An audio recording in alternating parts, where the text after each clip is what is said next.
सुप्रभात। मैं हूं जोगेंद्र राणा। आज की हमारी आध्यात्मिक चर्चा का विषय है निरंतर सचेतन। निरंतर सचेतन।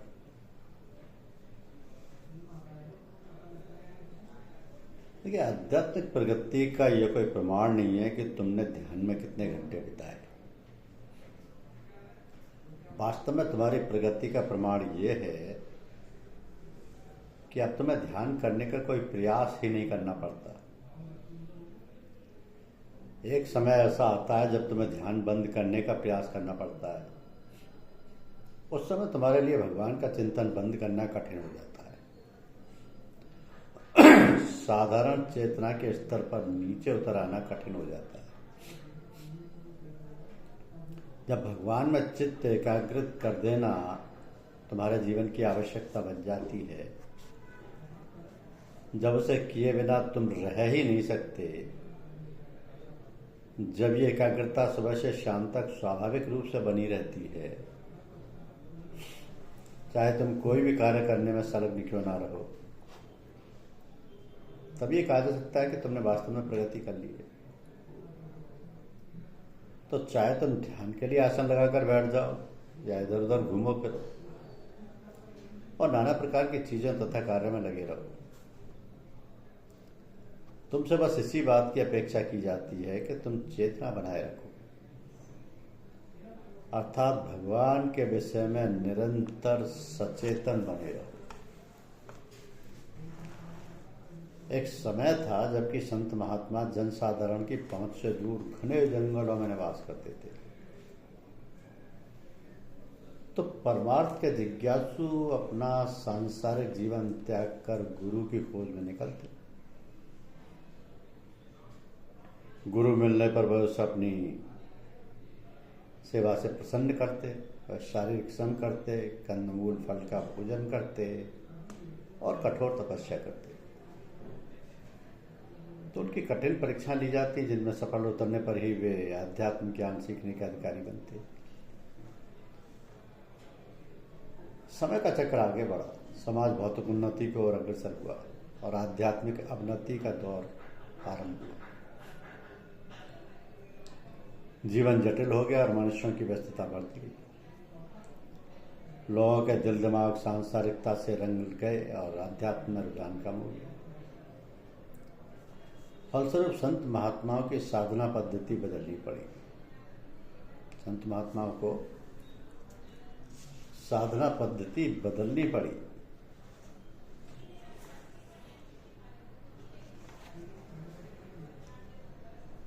उन्होंने देखा कि यदि वे अध्यात्म को जीवित रखना चाहते हैं तो उन्हें साधना को अधिक सहज बनाना होगा, अधिक सरल बनाना होगा। अतः वह अपना एकांत त्याग कर बस्तियों में रहने लगे और अधिकारी अनाधिकारी का भेद किए बिना सभी को आध्यात्म विद्या सिखाने लगे। धीरे धीरे करते अब ये स्थिति आ चुकी है कि गुरु और शिष्य के कर्तव्य ही बदल गए हैं। पहले शिष्य गुरु ढूंढता था, अब गुरु शिष्य को ढूंढता है। पहले शिष्य गुरु से आध्यात्मिक ज्ञान सिखाने की प्रार्थना करता था, अब गुरु शिष्य से पूजा सीखने की विनय करता है। पहले शिष्य गुरु को अपनी सेवा से रिझाता था, अब गुरु शिष्य को अपने व्यवहार व सेवा से रिझाता है। तो संक्षेप में पहले प्यासा कुएं के पास अपनी प्यास बुझाने जाता था, अब कुआं प्यासे के पास आकर प्रार्थना करता है कि मेरा पानी पीकर अपनी प्यास हो जाए।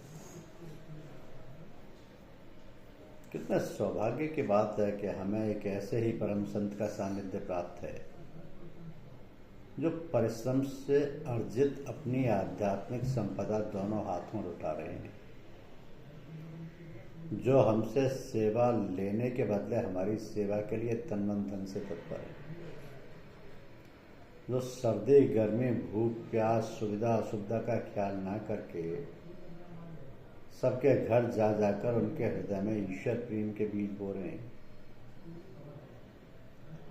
जो आध्यात्मिक आपदाओं के साथ साथ सांसारिक आपदाओं को भी हरने को तैयार हैं, तो यदि हम उसे समर्पण कर दें,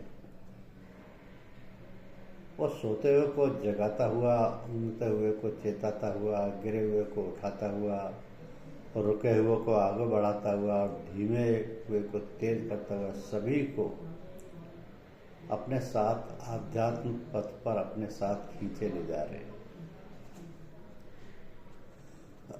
कितनी सरल है इस परम संत की साधना पद्धति। हमें केवल उनका संग करना है और वो उसे तपस्या बना देंगे। हमें केवल आंखें बंद करके बैठना है और वो उसे अभ्यास बना देंगे। हमें केवल उनसे प्रेम करना और वे उसे ईश्वर प्रेम में बदल देंगे। हमें केवल उनकी सेवा करनी है, वह उसे पूजा बना देंगे। हमें केवल उनकी याद करनी है और वो अंतर में अपना सामीप्य अनुभव करा देंगे। हमें केवल उनका हाथ थामना है और वो हमें आगे बढ़ा ले जाएंगे। हमें केवल उनकी चरण शरण गहनी है, वो हमें पूर्ण सुरक्षा प्रदान कर देंगे। हमें केवल आध्यात्म की जिज्ञासा करनी है, वो हमें ज्ञान से भर देंगे। इस प्रकार हंसते खेलते खाते पीते घर गृहस्थी के सब काम करते हुए हम आध्यात्म ज्ञान में पूर्णता हासिल कर सकते हैं। तो आध्यात्म सर्वकालिक और सार्वभौमिक विज्ञान है। समय के साथ साधन बदल जाते हैं, व्याख्याएं बदल जाती हैं और भिन्न भिन्न साधकों को भिन्न भिन्न मात्रा में सहायता उपलब्ध होती है। परंतु ईश्वर के साक्षात्कार के लिए मन की जो अवस्था उत्पन्न करनी पड़ती है, वो अपरिवर्तनीय रहती है। ये हमारा परम सौभाग्य है कि हम ऐसे सत्संग से संबंधित हैं जहाँ साधना की अनावश्यक कठिनाइयों को दूर कर और दार्शनिक पकड़ों से बचाकर सरलतम रूप में सिखाया जाता है, और साथ ही सद्गुरु की सहायता भी प्रचुरतम रूप से उपलब्ध रहती है। तो थोड़ी सी निज कृपा होने पर गुरु कृपा की सहायता से साधक थोड़े से समय में ही कहीं का कहीं पहुंच जाता है।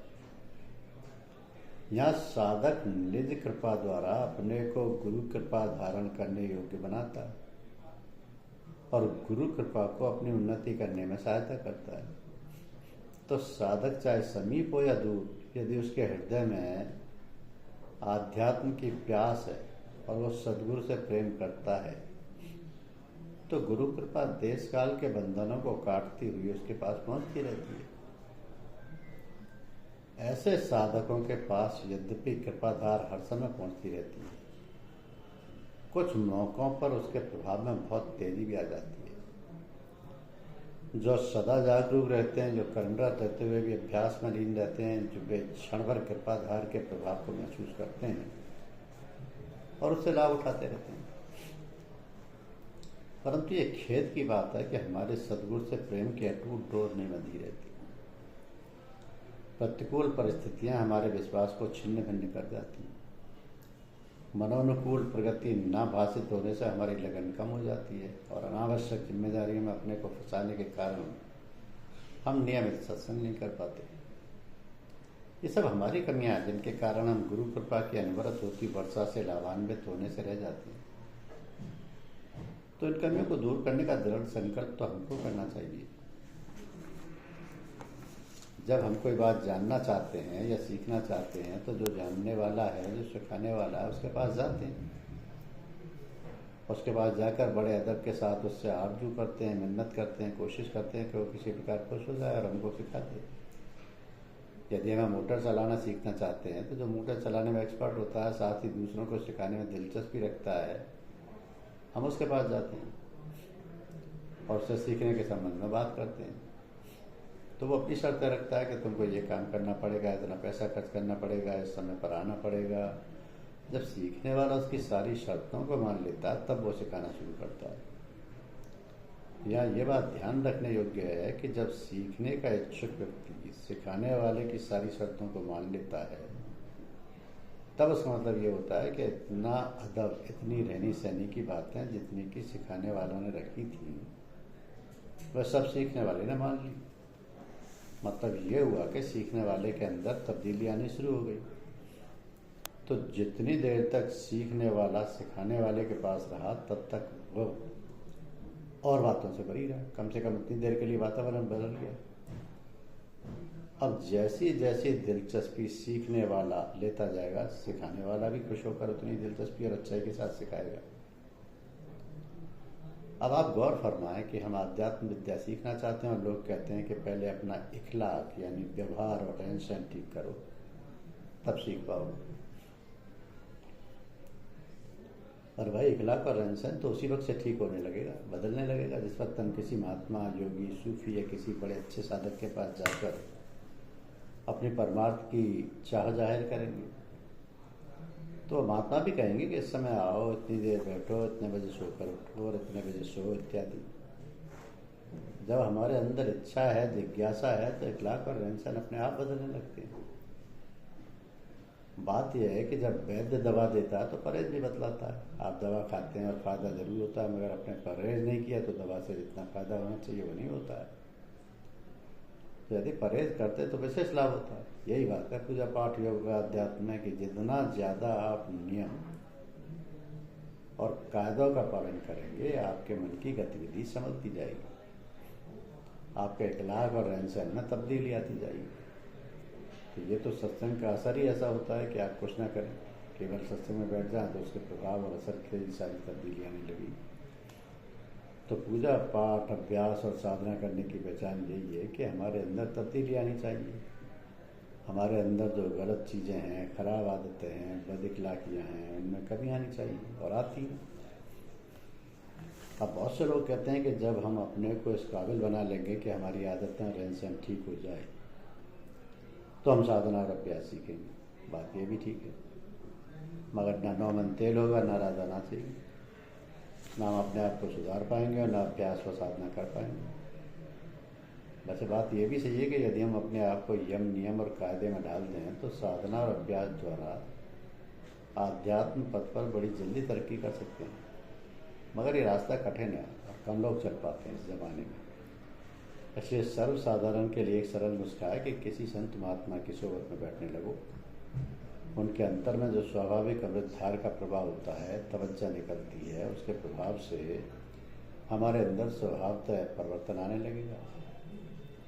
तो किसी सत्संग में जाकर बैठना और समय की पाबंदी करना, ये भी एक नियम हो गया। धीरे धीरे अभ्यासी और साधक के लिए जो और ज़रूरी बातें हैं वे अपने आप आने लगेंगी। जैसे जैसे रस मिलने लगेगा वैसे वैसे हम अधिक समय देंगे और दुनिया की तमाम खुराफातों से बचते रहेंगे तथा सब गलत बातें अपने आप छूटती जाएंगी। तो ज़रूरत इस बात की है कि हमारे अंदर परमार्थ की इच्छा हो। फिर यदि हमने इस इच्छा को पूरी करने का इरादा किया तो फिर क्या, हिम्मत मर्दा मदद खुदा। हमारे अंदर सब तरह की शक्तियाँ हैं, हमें जो भी करना चाहें हम कर सकते हैं। बस ज़रूरत है हिम्मत बांध कर अमल करने की, चलने की, लक्ष्य को प्राप्त करने की। ये तरीका आसान है और जल्दी का है, लेकिन इसका मतलब ये नहीं कि हम सत्संग करें और जानबूझकर खुराफातों की बातों में अटके। इसका मतलब तो स्पष्ट यही होगा कि हमारे अंदर चाह और लगन नहीं, हमारी जो गंदी आदतें पड़ी हैं वो एकदम तो छूटेंगी, वे कम होती जाएंगी और एक दिन ऐसा आएगा कि पूरी तरह से छूट जाएंगी। तो जब इंसान इरादा कर लेता है तो वो शने शने ऊपर उठता जाता है और नीचे दर्जे की बातें नीचे रह जाती हैं, नीचे के दर्जे की बातें नीचे रह जाती हैं। तो चाहे तुम ध्यान के लिए आसन लगाकर बैठ जाओ या इधर उधर घूमो फिरो, नाना प्रकार की चीज़ें तथा कार्यों में लगे रहो, तुमसे बस इसी बात की अपेक्षा की जाती है कि तुम चेतना बनाए रखो, अर्थात भगवान के विषय में निरंतर सचेतन बने रहो। धन्यवाद।